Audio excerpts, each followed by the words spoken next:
In the year 1219, at the height of the Fifth Crusade, St. Francis of Assisi and another friar, a companion, traveled to Damietta, Egypt.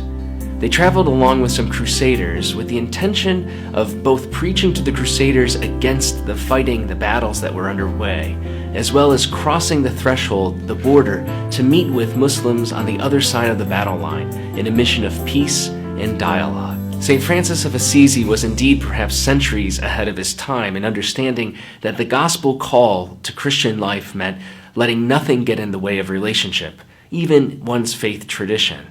And he viewed not his Muslim sisters and brothers as enemies, but as siblings, as friends, as neighbors, as those he was called to love and those he was called to engage with. Nearly 800 years after his death, the Second Vatican Council and the Church, in its decree Nostra Aetate on the Christian relations to non-Christian religions, writes that the Catholic Church rejects nothing that is true and holy in other religions,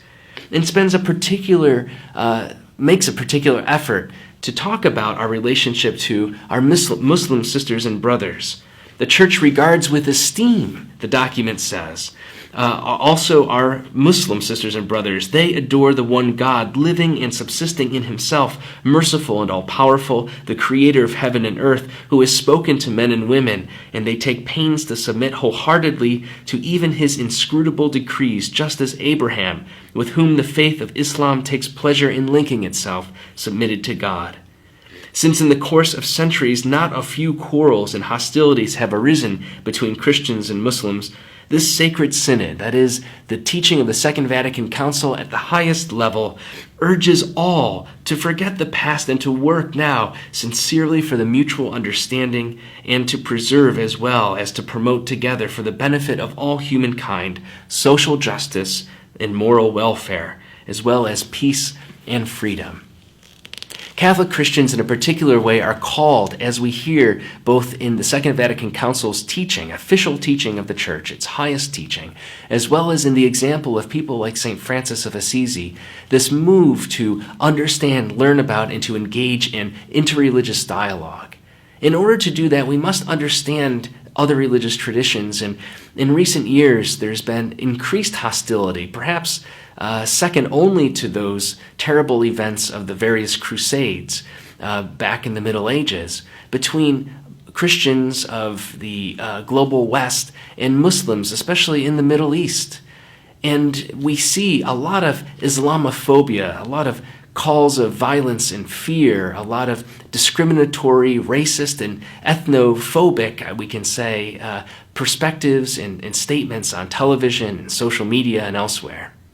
I want to share with you a book that I just came to have a look at, a book that was just recently published this month in November of 2015, and that's this. It's the HarperCollins Study Quran. What's very important and interesting about this text is that not only does it provide a new translation in English, and I must say, of course, as many of you already know, that in the Muslim tradition, in Islam, you cannot have an authentic translation in any vernacular language. That our sisters and brothers of the Islamic faith believe that the Holy Quran is the verbatim word of God that was transmitted to the Prophet Muhammad, and it was done so in Arabic. And so while there can be translations, such as this one that has just recently been published, to help in study, especially for those in other religious traditions or those whose primary language is not Arabic, it's important to make that distinction between a study text and what is prayed and what is studied in a more formal way within the tradition. But what's unique about this text is not only is it translated well in English, it's a new translation that took 9 years in working together among the editors and translators and scholars to produce, but there's also a tremendous amount of commentary. I can show you, perhaps you can see in here, I can show you up close, there's great resources, great explication and exegesis that helps people, especially those who are not trained in Islam, those who are not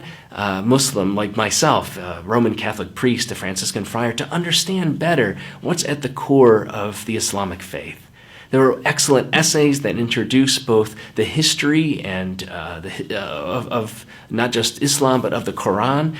the history of its translation and study, the methodological background to this text itself and what we have here, as well as maps and other resources that are really of great use. I can't recommend this highly enough, and you may not find yourself buying this particular text, but I encourage you, especially if you have questions about Islam, questions about what our Muslim sisters and brothers believe, to first engage in dialogue with those in your community in a peaceful, understanding, open way, as St. Francis of Assisi himself did.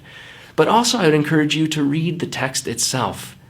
Sadly, those who tend to grab the news headlines because of tragic acts of violence and terrorism, people like those engaged with the ISIS group in Syria and Iraq and elsewhere, Al-Qaeda and other terrorists,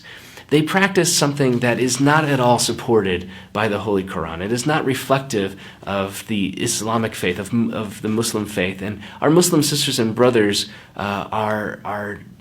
really done a disservice when, as a collective community and as a popular sort of social imaginary, that way of interpretation, a very distorted and unhealthy interpretation of Islam, is portrayed as the normative face of this religious tradition. St. Francis of Assisi and so many others, and those who bother to study the text itself, to try to understand the richness and the peace, the justice, the depth, the metaphysics, the worldview, the understanding of God, their own respect for the faiths of Judaism and Christianity, what they call the religions of the book. All these things are, deeper and richer and fuller than the violence and the discrimination that exists in our world would lead us to believe. So I encourage you, I'll put the link below to where you can find more information about this particular translation and its commentary. And I encourage you to take a look, to read with openness and seriousness, rooted, of course, in your own faith tradition, but to explore what our sisters and brothers in the religious tradition of Islam believe, and to appreciate the richness and beauty of their sacred text as well. May the Lord give you peace.